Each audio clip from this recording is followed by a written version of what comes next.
Our first topic, as it should be, is a discussion of how to handle numbers when talking about chemistry.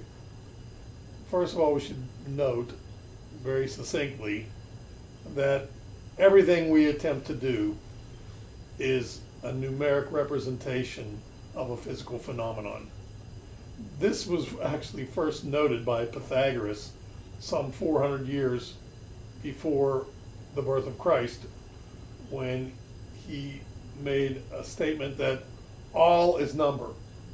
And the implication of the statement of Pythagoras was that any phenomenon can be mathematically described. So we should be able to use mathematical tools to mimic the behavior of phenomena in our universe. And unfortunately, a lot of people have some natural aversion to numbers. A lot of people have a natural inclination toward numbers, but I can only tell you that they're a necessary evil. There will be many conceptual things which we will do over the course of our time together, but there are also going to be a large number of numeric things that we're going to do. So the first thing we have to be clear on is hopefully a review of your ability to deal with numbers. Now, one of the first problems that arises is that the nature of chemistry is such that there's very often a necessity to work with very large numbers. And when I mean very large numbers, I mean essentially incomprehensibly large numbers.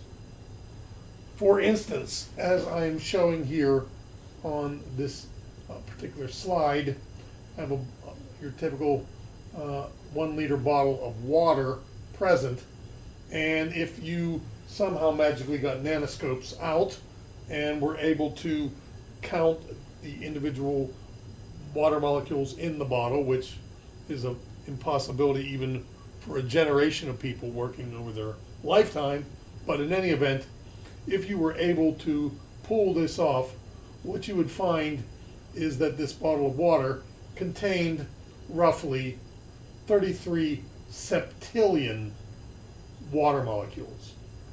And underneath the picture of the bottle of water, I'm representing the number 33 septillion in terms of placeholding zeros to push the decimal values to the position that can represent that quantity. I think it's apparent why a long time ago people decided to place commas to group zeros in order to in some way give you a visual aid into the magnitude of this particular number. Now, just having to deal with a number of this type, and believe me, a 1 liter bottle of water is not a huge quantity of water, to say the least.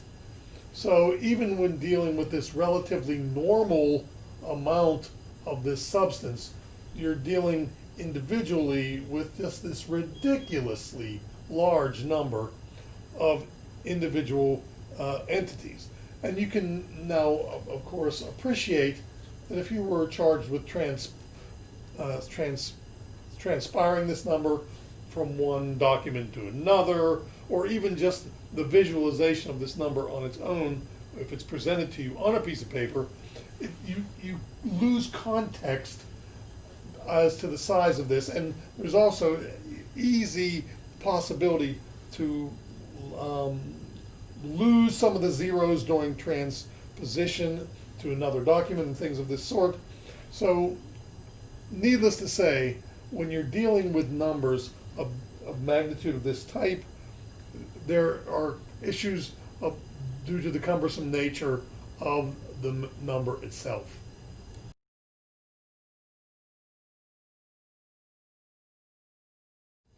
Not only do we commonly encounter large numbers in the study of chemistry, we quite frequently come across small numbers in chemistry as well. And here I offer a couple of examples of that situation.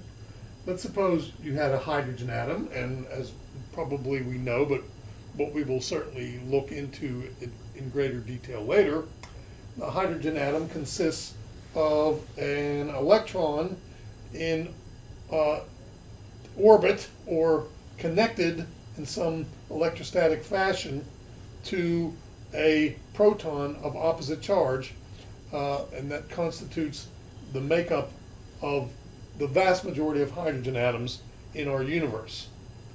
Well, if for some reason you were charged with finding the average distance between the proton and the electron in the hydrogen atom, first of all, attempting to make a direct measurement of this type would require a measurement instrument tool of length that is really incapable. We have no such device of the capable graduations and precision that would enable you to actually measure that number.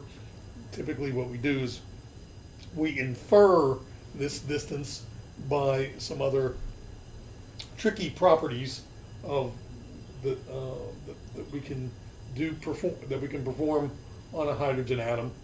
But in any event, let's suppose, just for the sake of argument here, that you had some measurement tool that you could stick down into the nucleus. And as a matter of fact, I should point out that the attempt of you to stick this measurement tool down into the between the electron and proton would alter the situation so dramatically that you would not be able to get a representative measurement of it in any, just due to the fact that you're attempting to make the measurement. But that's a story for another time. Let's just suppose I stick my ruler into this atom and I line it up so I can get the distance between the proton and the electron, and I would find that it is 0.00000013 inches in distance between the two. Now I think by looking at the magnitude of that number, you can appreciate what I had said earlier about the fact that you're not going to be able to stick a measuring device down in there that's going to come up with that measurement on its scale for sure.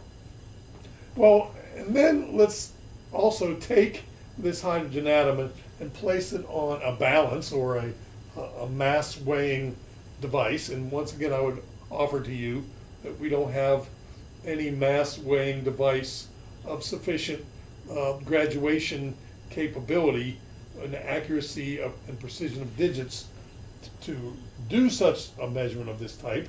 Once again, the mass of an individual hydrogen atom is inferred by trickier techniques than just putting it on a scale.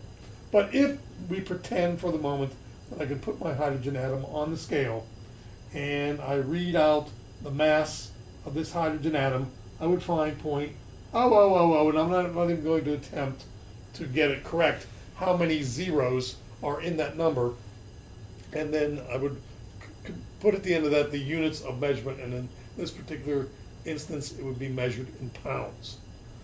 So I have measured the length of the distance between the proton and the electron in inches. I measured the mass of the system in pounds. And when I use that particular choice of units for length and mass, you'll notice that the numeric value on those scales is absolutely, positively ridiculous in terms of its small magnitude. There, once again, are a whole bunch of zeros involved in this numbers, just like we saw on the previous slide. This time the numbers are to the right of the decimal point instead of to the left of the decimal point, but many of the same issues of interpreting just how small this number is arise due to the fact that there are just so many zeros that you begin to lose sight of of what all those digits actually mean.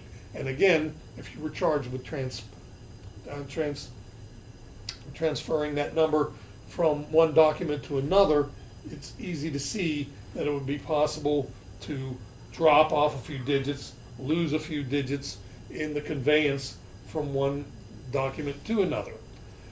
So what we would like to do is then have a convenient way to make representation when we have these kinds of small numbers. Now, the first and maybe most obvious choice of what you should do would be simply to change the unit scale. Scientists have devised other units of measurement for both length and mass that conveniently would make this into a number that would easily lose a large number of those zeros.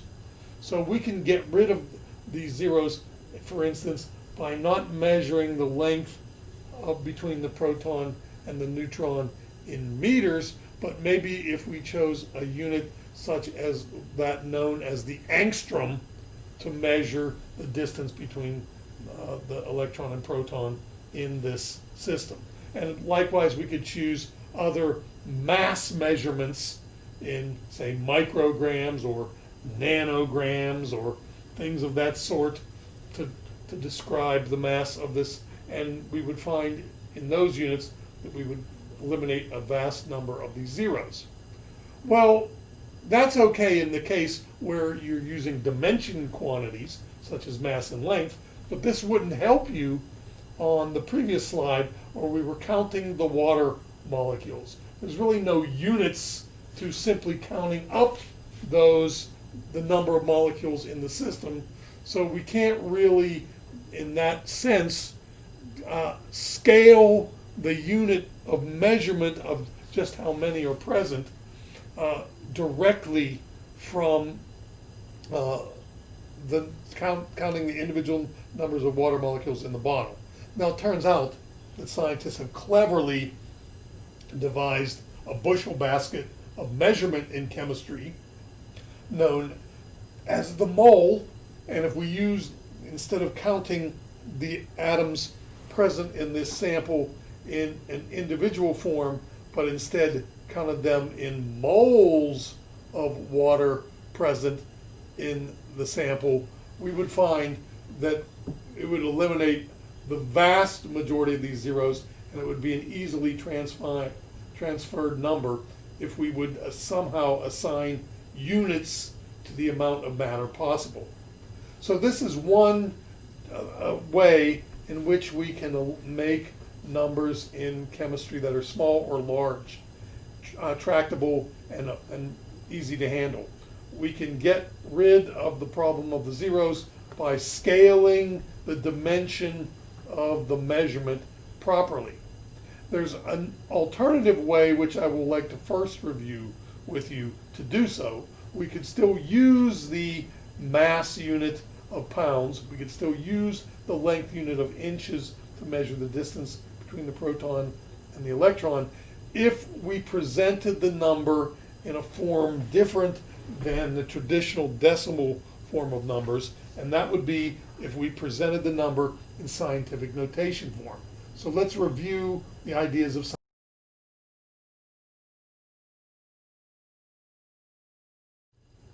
On this slide, we represent a number in scientific notation form. The numeric form on the left side of the number is known as the significand or mantissa, alternatively, depending on where you look. Sometimes it's called the coefficient, as a matter of fact, as well. And it is always somewhere between 1 and 9.9999, meaning it is not less than 1. You don't put a 0 point something there, and you do not put a number greater than 10 or greater there. So it has only one place to the left of the decimal point. So somewhere between 1 and 9.9999. Then you multiply this by some power of 10, which is called the exponential part of the number. Now another common representation, particularly on calculators, is to display this number in what is known as engineering exponential, or EE form. And in EE form, the times 10 to the is replaced by an E. So you would see this number represented as 5.00 E plus 11 if it was in engineering exponential form, which I'm sure if you're going to put things in your calculator, that's what you'll be seeing. Okay, so now the idea with the scientific notation is that you can represent either a large or a small number in scientific notation. To represent a large number, use a positive power of 10 or positive exponential, and that would mean, of course, that for instance 10 to the 3 means 10 times 10 times 10, which means I would take the mantissa times 1,000. So if this was 5 times 10 to the 3, the value it would represent would be 5,000. Here, where it's 5 times 10 to the 11, what that's representing is 500 billion, as a matter of fact. Now, if instead you use a negative exponential or a negative power of 10 in your exponent, you would divide the mantissa by 10 that many times. So for instance, if the exponential was 10 to the minus 3, that would really mean 1 over 10 to the 3, which means 1 over 10 times 10 times 10, which really means 1 over 1,000. So you would multiply the 5.00 by 1 and divide by 1,000, or it would be 0.005 would be the equivalent form.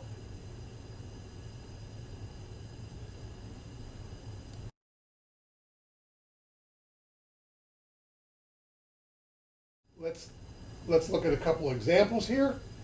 Let's begin by converting a large number into a scientific notation form. Suppose I have the number 5 million, 5 followed by 6 zeros to the left of the decimal point. Well, what I would do is start moving the decimal point to the left until the numeric value is between 1 and 9.9999.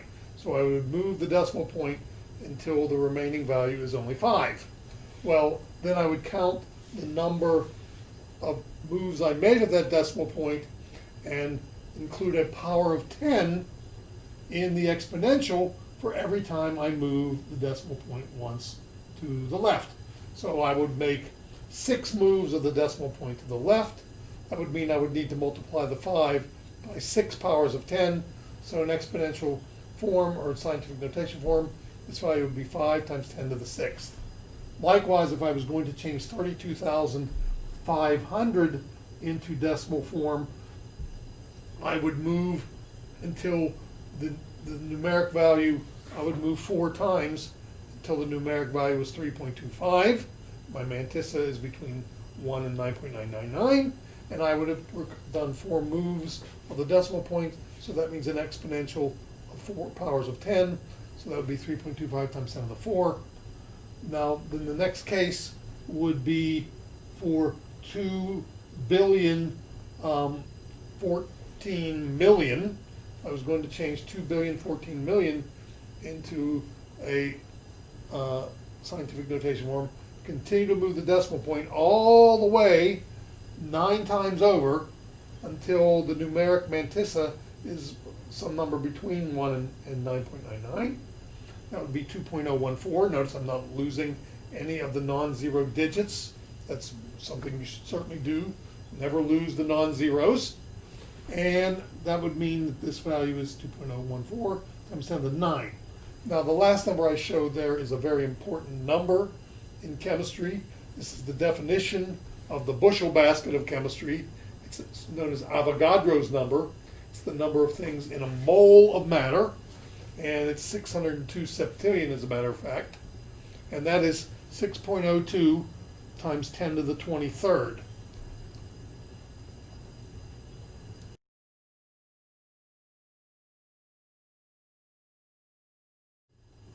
Let's look at the process of converting a small number to scientific notation form.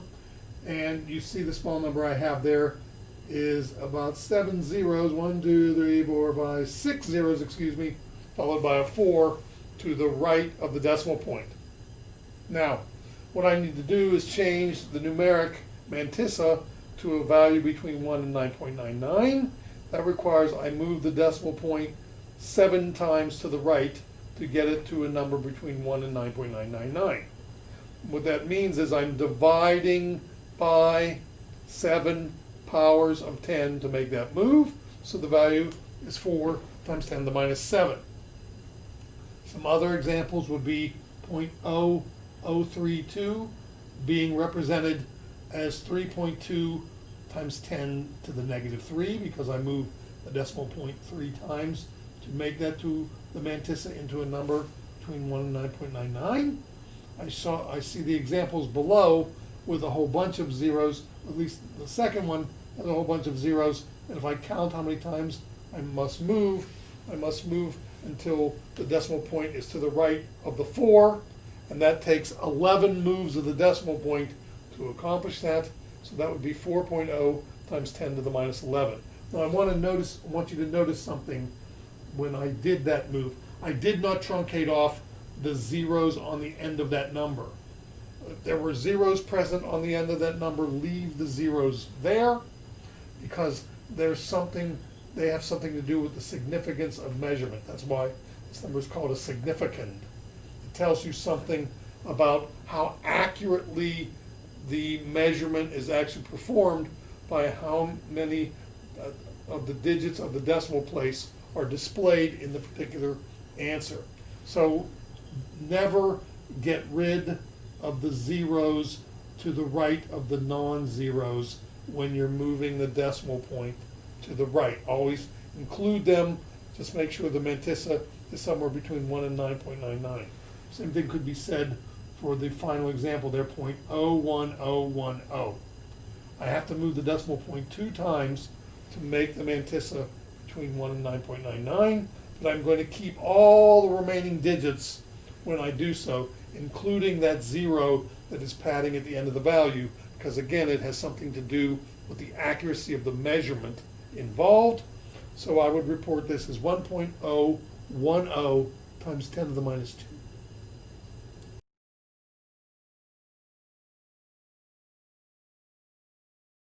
A couple of examples of converting scientific notation into a numeric form. Suppose I have 3.1 times 10 to the 4. The 10 to the 4 means I'm multiplying by 10 times 10 times 10 times 10, or I'm going to move the decimal point 4 times to the right because it is positive powers of 10. So I make 4 moves of the decimal point, and 3.1 times 10 to the 4th becomes 31,000 for the numeric form. Now the example below has a negative exponential, 2 times 10 to the minus 3. When you have negative exponentials, you make the numeric value of the mantissa smaller. The numeric is smaller than the mantissa. So I have to divide by 3 powers of 10. And dividing by 3 powers of 10 means moving the decimal point 3 times to the left. So this should be accomplished and result in 0.00200 for the numeric form. Now notice, in that particular case, because there are zeros padding the mantissa to the left of the non-zero, I include them into the conversion into the numeric form, because these zeros relay information about the accuracy to which this numeric form has been measured.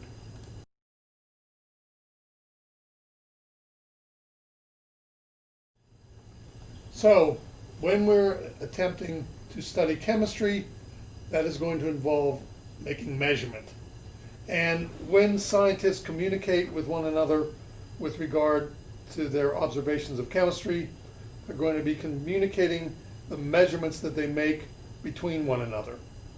And when we want to make these communications about the measurements we make, we certainly need to be on common ground when making these measurements, so that everybody internationally understands what each other is talking about when they make measurements of a specific type. Meaning, there are a myriad of ways in which you can measure the mass of an object, a myriad of ways of which you can measure the length of an object in terms of the units you can use to describe the length of the object. And this goes on with pretty much a wide variety of other things that we might measure, including things like the pressure that a gas exerts, or a particular temperature that a liquid solution is at. We could measure that on a variety of temperature scales. So what has transpired is that scientists convened and decided that there would be specific units that would be used in order to make measurements of all scientific quantities, not just in the arena of chemistry, but in physics in general. We have made choices that should be employed for the desired reporting that you make with regard to particular units that you're going to use. And so what we are displaying here on this particular slide are the 7 values that are known as the System International of Units, or the so-called SI unit values that have been internationally agreed upon that should be used when making measurements of these particular quantities that you see listed here. Now, it turns out that there are only these 7 SI units that are required. The first being, if you want to measure length, you should measure length in meters. Now, it turns out that meters are not, of course, the standard American empirical unit that we have in this country. A meter is, believe me, there's been many pushes that we convert to the metric system for measurement, but there's been a lot of pushback by people who have grown up not using the metric system and don't want to convert to something they are not that familiar with. So the stubbornness of the American populace is such that we're one of the very few, I think there might be only 1 or 2 countries remaining on the planet that don't use the metric system of measurement, and we being one of them. Just to show you the typical obstinance of the people of this country. But in any event, a meter is about 39 1/3 inches. It's a little bit more than a yard in length. And if you're measuring length in any reported quantity that you're using, you should measure that length in meters. Now, let me point out to you that it turns out a meter is quite a large amount of length measurement typical in chemistry. That's not a typical length that we use in chemistry because things are not meters long. Certainly the distance between electrons and protons in nuclei are not measurable in meters. And also, for instance, the distance between 2 water molecules in a liquid water sample is not amenable to be measured in meters. So chemists very often cheat, and instead of using this so-called supposed unit we're required to use, we use other units than this. If you're measuring the mass of an object, we are not supposed to use pounds or ounces or things that are familiar to us in the United States. We're supposed to use kilograms. Kilograms, it turns out there's 2.2 pounds in a kilogram. So once again, what I would point out is this is a rather large mass when dealing with typical chemical quantities. Even when we're doing routine laboratory analysis, it's very rare that you would put a kilogram of reactant together in a pot and stir it up on your lab bench. That's quite a large amount of matter to be used. So once again, typical of chemistry, even though this is the unit of mass we're supposed to be using when communicating with other scientists, chemists often cheat on this one and use other values for mass as well. Time is supposed to be measured in seconds, and it turns out that once again, this is really not a favored unit for measuring time in chemistry for either one of 2 reasons. For instance, let's think about if you were charged with measuring the rusting of a nail in seconds, you would be standing there waiting a long time to watch that nail rust in seconds. And on the other hand, let's suppose you're supposed to measure the rate of reaction in a firecracker, and you would find that the time unit seconds is way too long of a time unit to express the rate of the chemical reaction that's going on during the explosion of a firecracker. So once again, chemists, even though this is the unit of time we're supposed to be using, chemists very often cheat and use other units of time as well. The fourth down the list is the unit we're supposed to use when measuring temperature. And this might be very surprising to you. We're not supposed to use either Fahrenheit, which is commonly used in this country, or we're not supposed to use Celsius, which is commonly used by the rest of the world besides the United States. We're supposed to use something called Kelvin.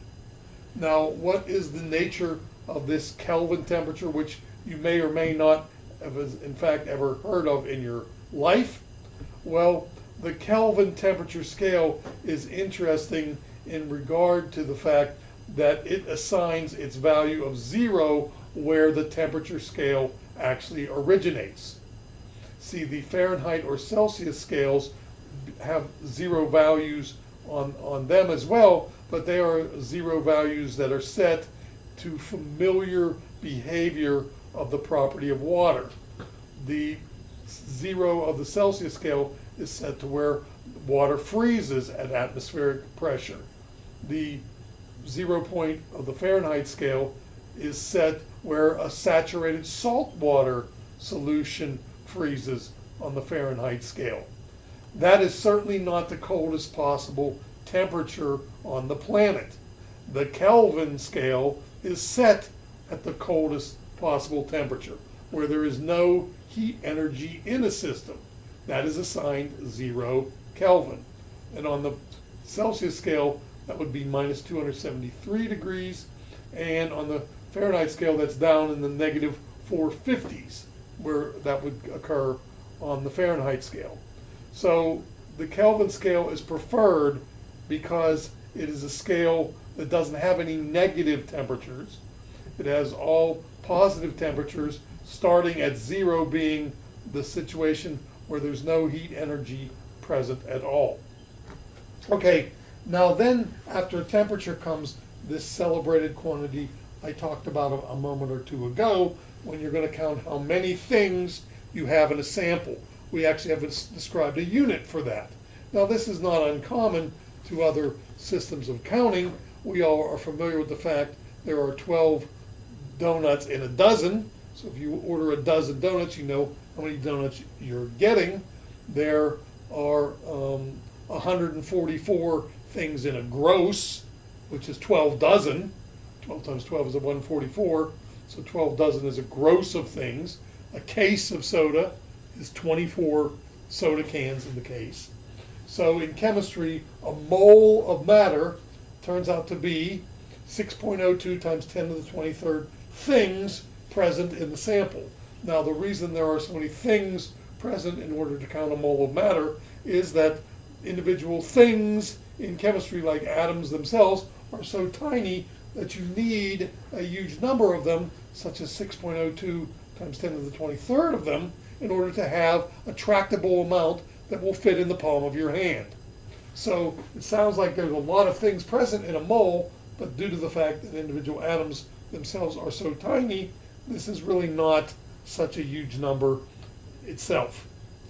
All right, now then below that, if we want to measure electrical quantities and light quantities, we're going to need some units to describe the brightness of the light, which is that's what we're meaning with the luminescence. We measure that in candelas. We're going to need something to note about measure of flow of charge, and that is the current measurement that we measure in amperes.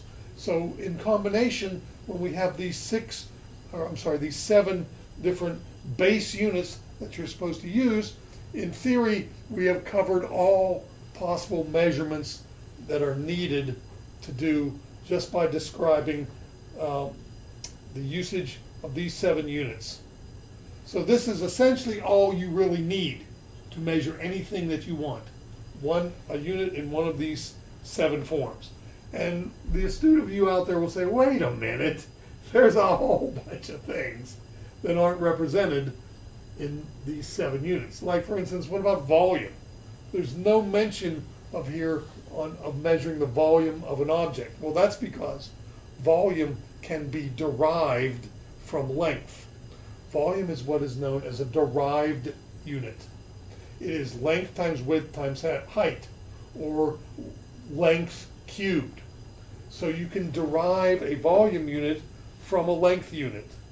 So the SI unit you should use for volume would be cubic meters, because you would use length times length times length in meters.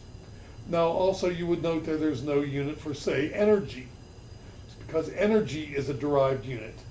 Well, first of all, to get energy you need velocity. Velocity isn't present, but it's length divided by time. So that should be in meter divided by second. Energy is mass times velocity squared, and so the energy unit you should use should be kilogram meter squared per second squared. The derived unit by multiplying mass times the square of velocity. So there's a host of other units not displayed here, but any of those units can literally be derived from these 7 starting units. So these are the base units of the SI system. All other units such as resistance and watts and pressure units, they are all derived from these base units. And so you can just put these in combination to get anything else you might happen to need. Finally, though, I want to point out one more time, we're going to cheat in chemistry. We're going to cheat because even though we're only going to need probably the first the first 5 of these this semester, we're only going to use the first 5 of these. Very typically, we're not going to use meters, kilograms. Sometimes we're not even going to use seconds because those are scaled not appropriate to many of the processes we're going to be looking at in chemistry.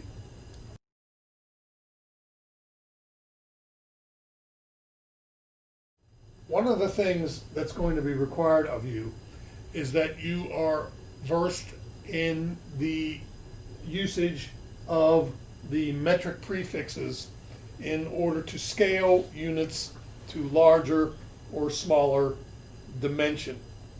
We've already mentioned in passing here when we were talking about scientific notation that one of the ways in which we could get around the problem of measuring the distance between the proton and electron in a hydrogen atom, one of the ways we can get around that problem of that small scale of that number is that instead of using inches for length, we use a length unit of much smaller dimension. And very typically that would mean that we would have to use one of these various metric units in order to do that. Now, one of the real important powers of the metric system is that it is a decimal-based system. This is by far and away why the rest of the world, and in particular the scientific community, has embraced the metric system. It is decimally based. Now, what do we mean by it being decimally based? If I want to switch from one type of decimal-based unit to another, I have to, of course, multiply or divide by a scaling factor, but when you're moving around and about on the metric scale, all you need to do to move from one scale to the other is move decimal places one way or the other, depending on which way, what type of change you're making to the scale.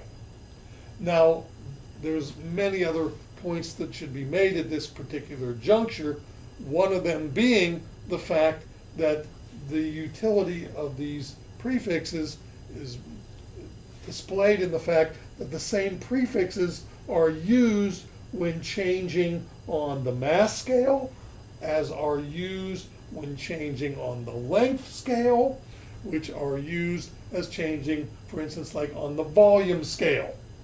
We can have a volume measured in centiliters, milliliters, microliters, nanoliters. We can have a mass measured in centigrams, milligrams, micrograms, nanograms. So these same prefixes have exactly the same connotation, independent on what kind of measurement scale you happen to be employing them on. Now, the other thing of importance is that they're not only limited to the traditional locations that you might think they would be applied for or on in making measurements. Typically, when you use the measurement metric system, you think of measuring mass, length, or volume. And you think of liters for volume, grams for mass, and meters for length. Then you scale up and down in the different mass, length, and volume values by attaching these particular prefixes, such as a gigagram, a megagram, a kilogram, a hectogram. But it goes further than just these supposedly traditional applications of the metric units. You can also use these, for instance, to scale time units. I can measure nanoseconds, picoseconds, milliseconds, decaseconds. I can use these to scale energy. I can measure femtojoules, picojoules, nanojoules, microjoules. I can scale pressure units, megapascals, kilopascals, hectopascals. I can do those sorts of things. I can scale voltage units, kilovolts, megavolts, gigavolts. Any kind of unit I want can be scaled using these exact same prefixes. Okay, now then you will note that I'm listing here a whole bunch of different values for these metric prefixes, and I want you to know intimately very many of the factors shown on this particular page for all of these prefixes. You should first of all know the prefix name, you should know the prefix abbreviation, and you should know for sure the power of 10 associated with that abbreviation or prefix. Now, what I'm getting at is you really don't need to know the decimal equivalents, but you certainly need to know the power of 10 equivalent between the prefix or abbreviation and the unit scale that it's attached to. Now, here's what I mean by that. A decigram of mass is 10 to the minus 1 grams of mass. But a decasecond of time is also 10 to the minus 1, but now the base unit is seconds of time. A decivolt of charge is 10 to the minus 1 volts of charge. A deciliter of volume is 10 to the minus 1 liters of volume. So for any of these scales, or any of these prefixes or abbreviations, you should immediately be able to remove the prefix or abbreviation and ascribe a power of 10. So for instance, if I see something that says 8 CL, the symbol C is the abbreviation for centa. So if I see 8 CL, that means 8 centiliters. What I can immediately do is remove the C and replace it with a power of 10 to tell me the numeric amount of liters I have. So 8 CL is 8 centiliters. That's 8 times 10 to the minus 2 liters, or 0.08 liters. Would be 8 times 10 to the minus 2 liters. Or if I have the abbreviation small m, so I have small mg. Small mg is milligrams. So if I have, say, 12 milligrams, 12 milligrams means 12 times 10 to the minus 3 grams, which is in fact point, 0.012 grams would be 12 milligrams. So you should immediately be able to make the connection, again, between the metric prefix, the metric abbreviation, and the power of 10 associated with that for any of the ones listed here. Now, is this an exhaustive list of all the metric prefixes? No. Are there bigger powers of 10? Yes.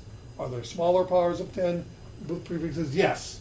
Are there metric prefixes and abbreviation filling the gaps between the spaces I'm showing here? Yes.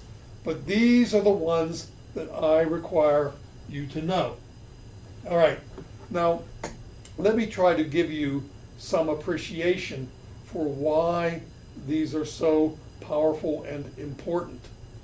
Let's suppose, what do we not desire to use these on the American choice known as the imperial scale of units as opposed to the metric scale of units? Well, what I offer to you is that the English system of units, the imperial scale of units, is what is known as an irrational system. The metric scale of units is what's known as a rational scale of units.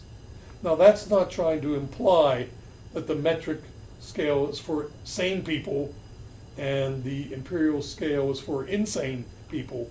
What we mean by the metric system being rational and the imperial system being irrational is that once you change and interconvert between units, you go from rational case numbers to irrational case numbers.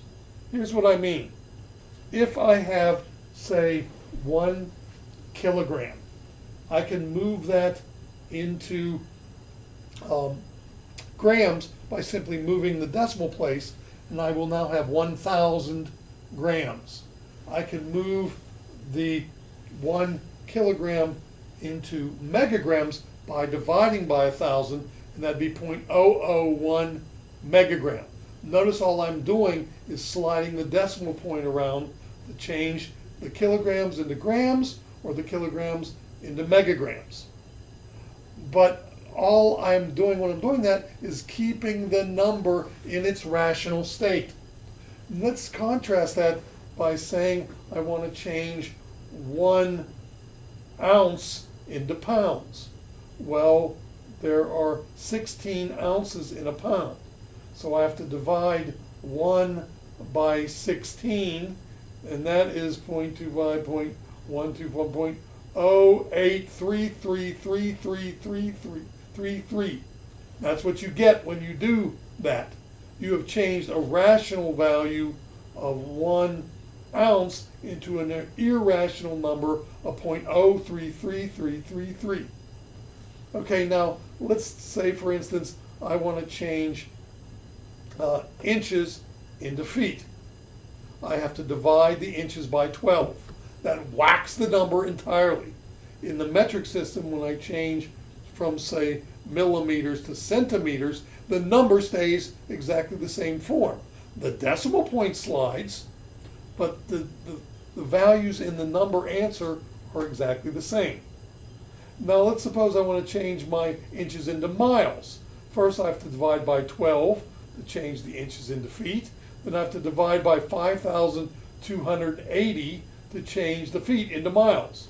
So I'm just whacking the heck out of this number when I'm changing around units on the English scale. This is why we call the English system an irrational unit system, because it changes the numeric value more than simply just sliding the decimal place from one point to another. You're changing the number entirely and possibly changing it from a rational form into an irrational form.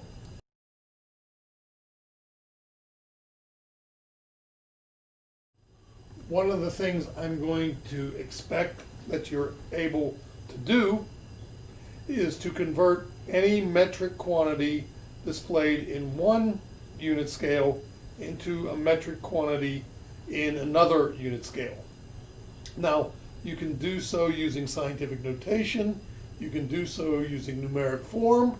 I don't care which of those you happen to end your value up in, but you certainly have to have it correct with the right number of zeros displayed if it's a numeric form, the right number of decimal places if it's a small number, or the right exponential power of 10 if it happens to be displayed in scientific notation form.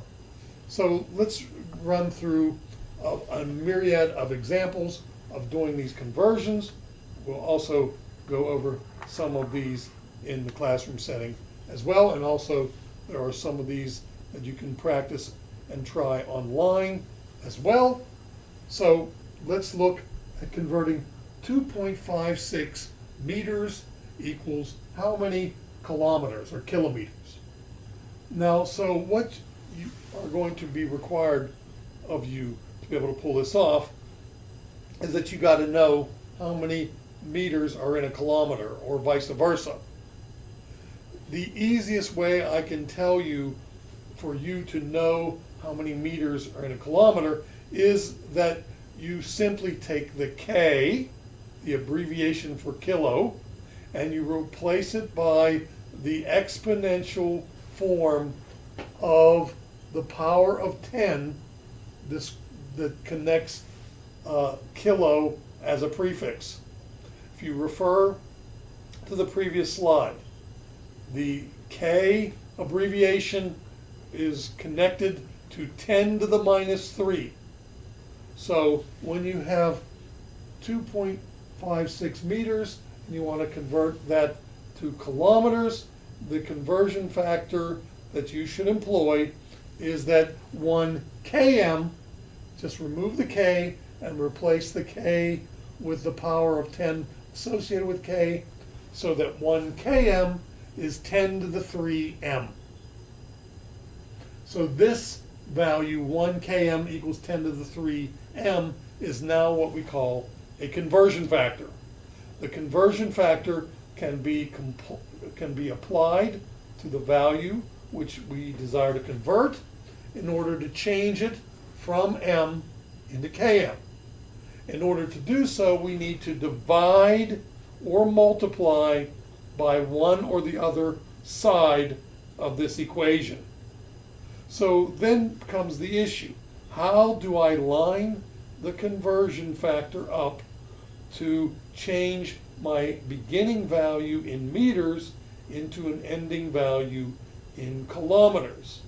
To do that, you line the conversion factor up to first cancel the units of meters to give you an answer in kilometers. So I begin with the left-hand side of the equation, 2.56 m. I line the conversion factor up so that the m's cancel. That means putting 1 times 10 to the 3 m in the denominator of the conversion factor.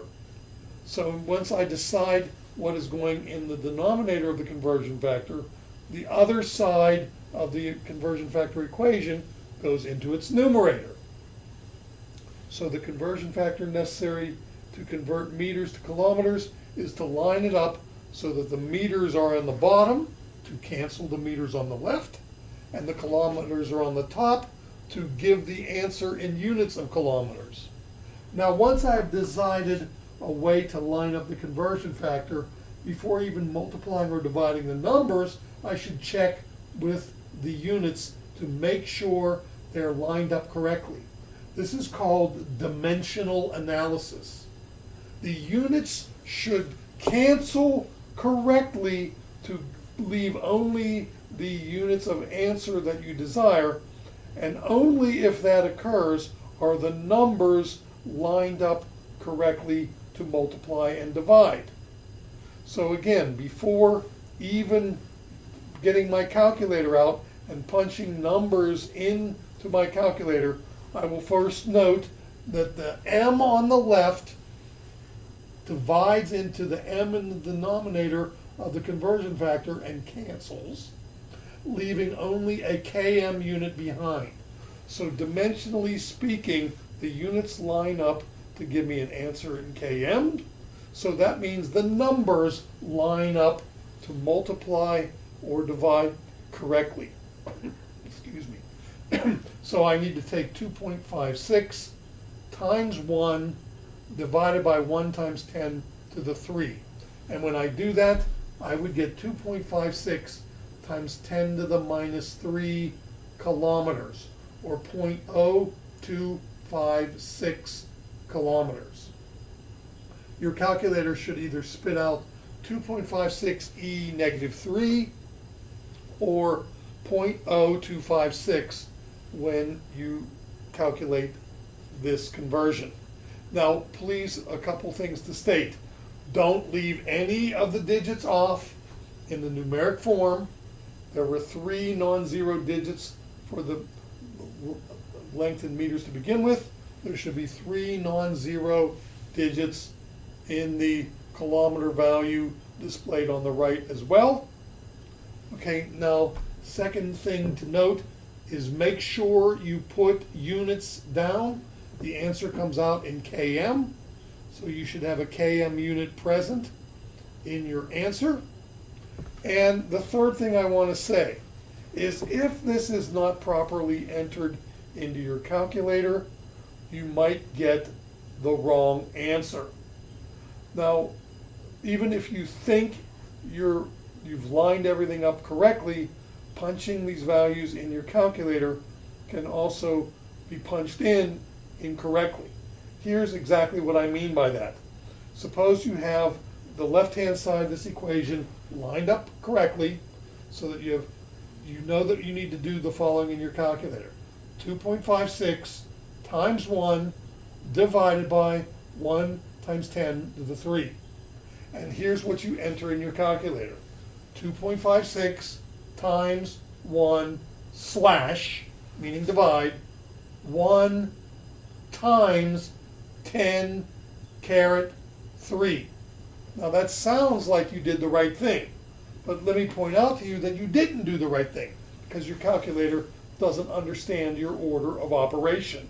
Your calculator takes 2.56 times 1, then divides by 1, but you told it next to take times 10 caret 3.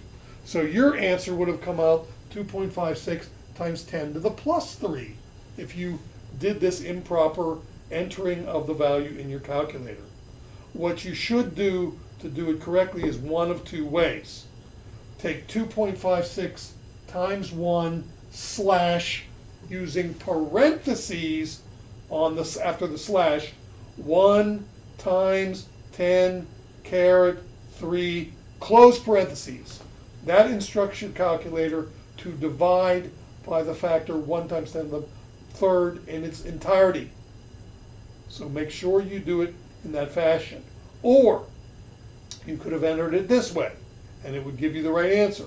2.56 times 1, and you could leave that part out, since multiplying by 1 is not going to change it anyways. But then you'd hit slash 1 EE3. Look on your scientific calculator. There should be a button option for EE, and when you hit that button option for EE, it will enter engineering exponential form.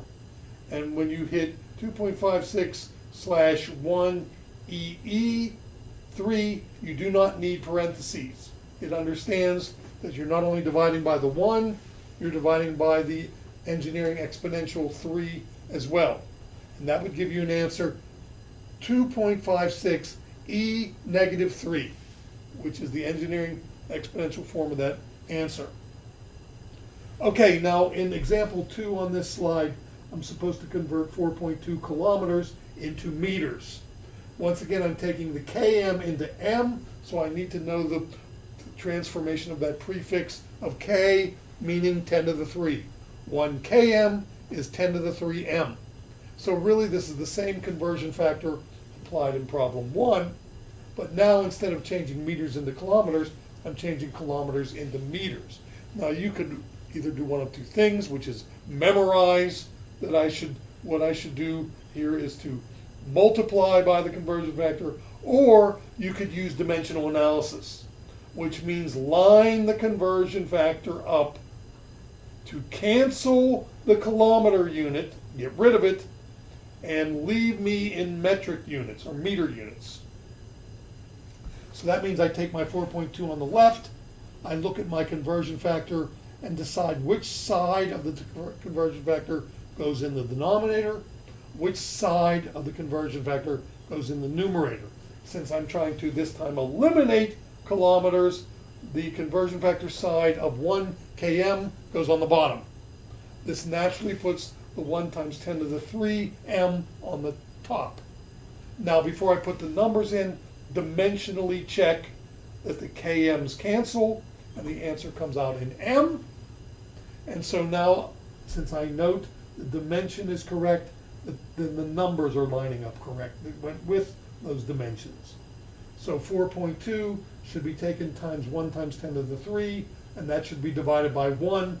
And when I do that, I should get 4.2 times 10 to the 3, or 4,200 meters, is equal to 4.2 kilometers.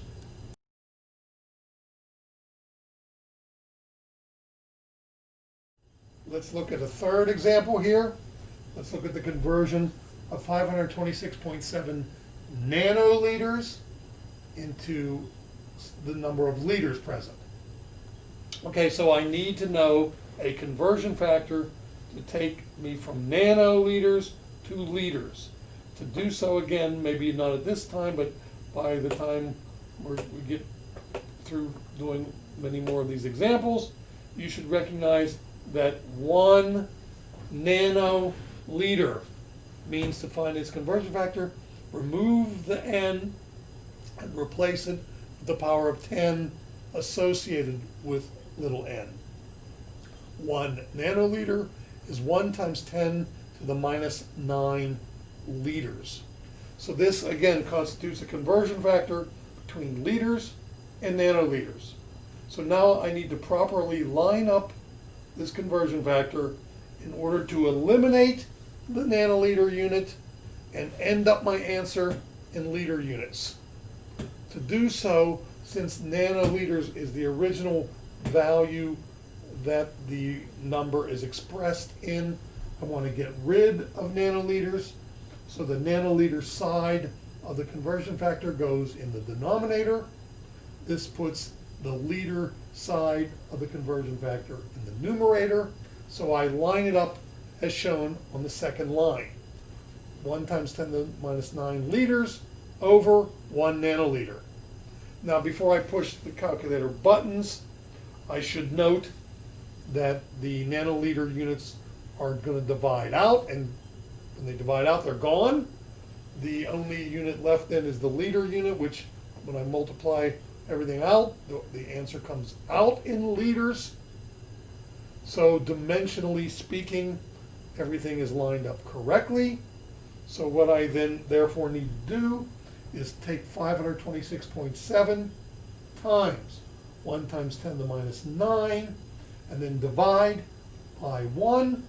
And when I do that, I should either get 0.0000005267 if my calculator is such set up, or it might more likely spit out 5.267 e negative 7, which means 5.267 times 10 to the minus 7 liters for this value. Now, notice something scientifically about the powers of 10 that I've done there. 526.7 in scientific notation form is 5.267 times 10 to the 2. So what I'm trying to do then is take 5.267 times 10 to the 2 times 1 times 10 to the minus 9. If you multiply the exponential powers, that means you add their powers of 10. So I would be taking 5.267 times 10 to the plus 2 times 1 times 10 to the minus 9, which means the powers of 10 line up so that it's 10 to the 2 minus 9, or 10 to the minus 7. So the answer that comes out from combining the exponents, if these are both expressed in scientific notation, would be 5.267 times 10 to the minus 7 for the answer in liters. Okay, now remember, when you're done, make sure you express the same number of non-zero digits in the answer as the number of non-zero digits you started with, and also make sure you put the finishing unit on the answer that you've replaced the starting unit with. Okay, in example 4, I'm going to convert 8.3 meters into how many little mu m. Little mu is micro. How many micrometers are present in 8.3 meters? So I need a conversion factor between micrometers and meters, and I can do so by replacing the prefix mu with the power of 10 associated with mu, and that is 10 to the minus 6th. 1 micrometer is 1/1,000,000th of a meter, is what that means in actuality. As a matter of fact, the one above, 1 nanoliter, is 10 to the minus 9. That's 1/1000,000th of a liter. So the power of 10 associated again with mu is 10 to the minus 6. Now comes the issue. I have the conversion factor.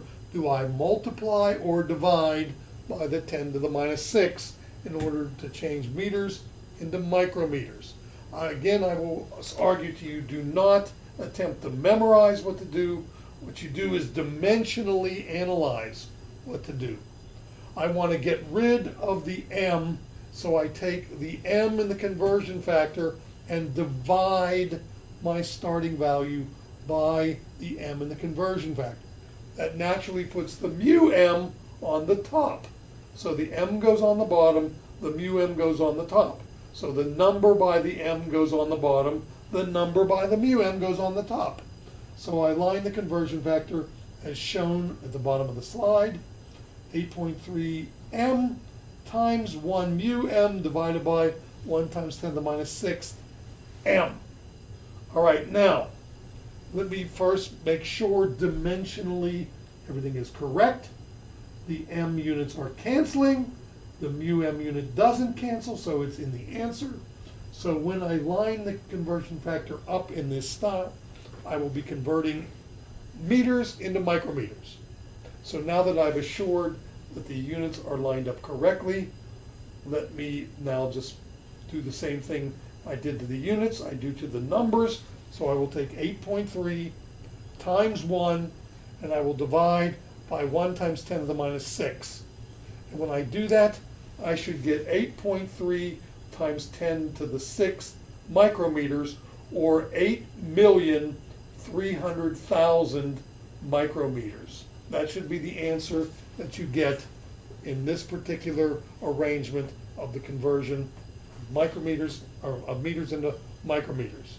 Now, one more time, I want to point out that you must be careful when entering this in your calculator. If entered incorrectly, even though lined up correctly, entering into your calculator incorrectly, you might get an answer that says 8.3 times 10 to the minus 6th micrometers. And again, it doesn't mean you've lined things up incorrectly. It means you've entered them in your calculator incorrectly. And here's how I can describe you entering it to get the incorrect answer. You type in 8.3 times 1 slash 1 times 10, or times e, oh no, let's not say that. You would type 1 times 10 minus, or caret, minus 6. If you use times 10 with caret minus 6, you're going to get in trouble unless you use parentheses. To enter this correctly using that notation in your scientific notation calculator, you should use 8.3 times 1 slash parentheses 1 times 10 caret negative 6 close parentheses, hit the equal sign, and you will get 8.3 times 10 to the 6. Again, alternatively, you could type in 8.3 times 1 slash 1 EE negative 6. And when you type the EE key, you don't need the parentheses. If you're going to type times 10 caret, you need the parentheses. So please make sure you practice that and are careful with that in your calculator. I can't tell you how many people I see lining it up correctly, but entering it incorrectly in their calculator.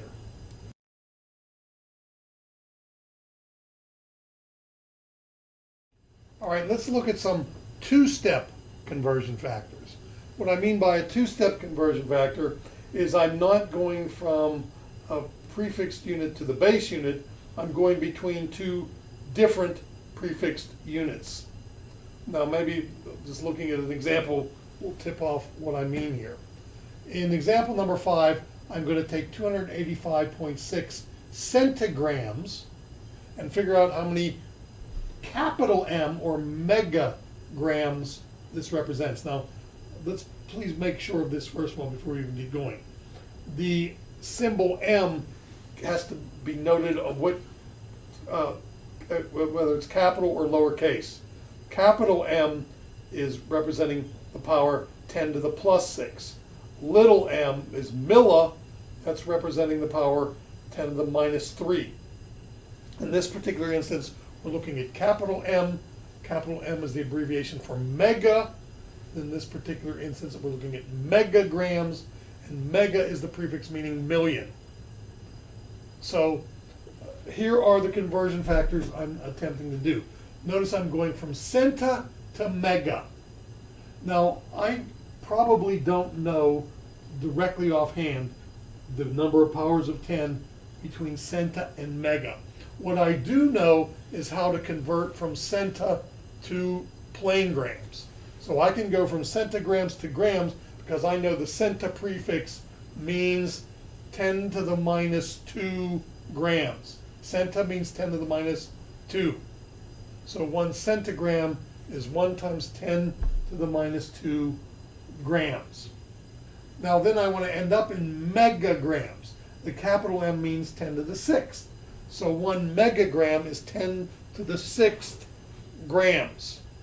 So what I'm going to then do is carry out what I would call a two-step conversion. I'm going to change my centigrams into grams in the first step. Then I'm going to change my grams into megagrams in the second step.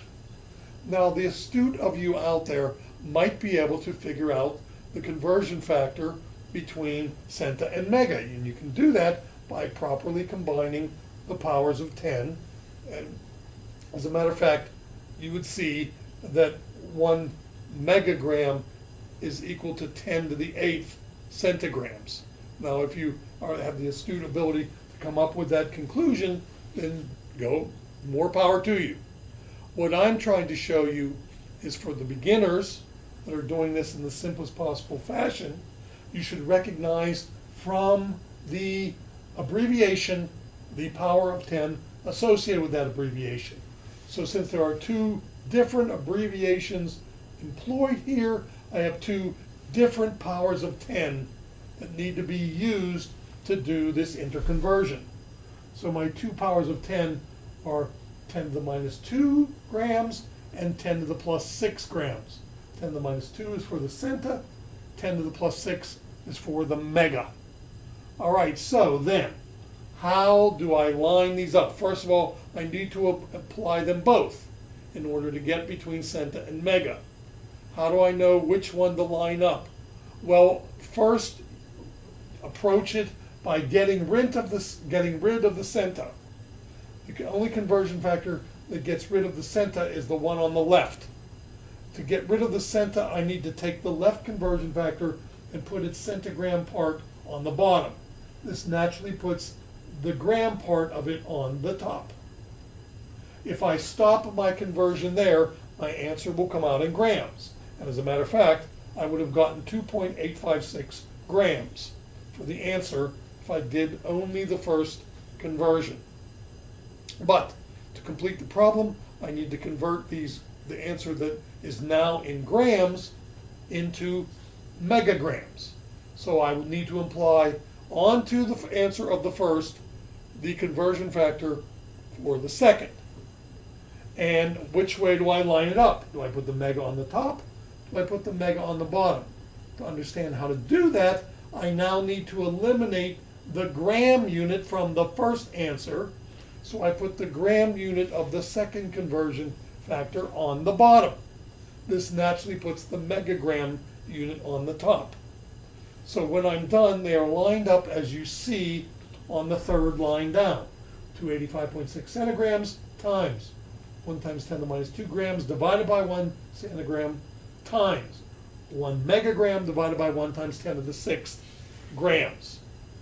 Next, I do my dimensional analysis. Check to see if the units are lined up correctly. Notice the centigram and centigram units, one on top, one on bottom, cancel. The gram units, one on top, one on bottom, cancel. The only unit remaining after this cancellation is megagram. So if lined up correctly, my answer is coming out in megagram. That's what I want. The numbers go along with those units. Everything's lined up right. So what I then need to do is just do the numbers. I take 285.6 times 1 times 10 to the minus 2 times 1. I divide by 1, and I divide by 1 times 10 to the 6. And when I'm done doing that, I should get 0.000002856 times 10 to the minus 6 megagrams, or 2.856 times 10 to the minus 6 megagrams. Now you should be able to convey that to the lineup of the values. Notice the first number, if in scientific notation form, would be 2.856 times 10 to the plus 2. So then I can just add my exponents, 10 to the plus 2, minus 2, and then to divide by the 10 to the 6th in the last exponent, I would subtract 6. So I should take 10 to the plus 2, minus 2, minus 6, and so that would be 2.856 times 10 to the minus 6 if I am doing these things in my head. Now, do I recommend that? Not do it that way unless you practice a gazillion of these and you're well versed in adding and subtracting the exponential forms of scientific notation. I would say you should line these things up, enter them in your calculator correctly to make sure you're going to get the correct answer. Okay, now let's look at example 6. Let's convert 220.3 milligrams, little m is milli, into how many kilograms. Again, I'm going to do this in a two-step process. I am going between two different abbreviations. I know the numeric power of 10 equivalent of each abbreviation. 1 milligram, I replace the little m with 10 to the minus 3. 1 milligram is 10 to the minus 3 grams.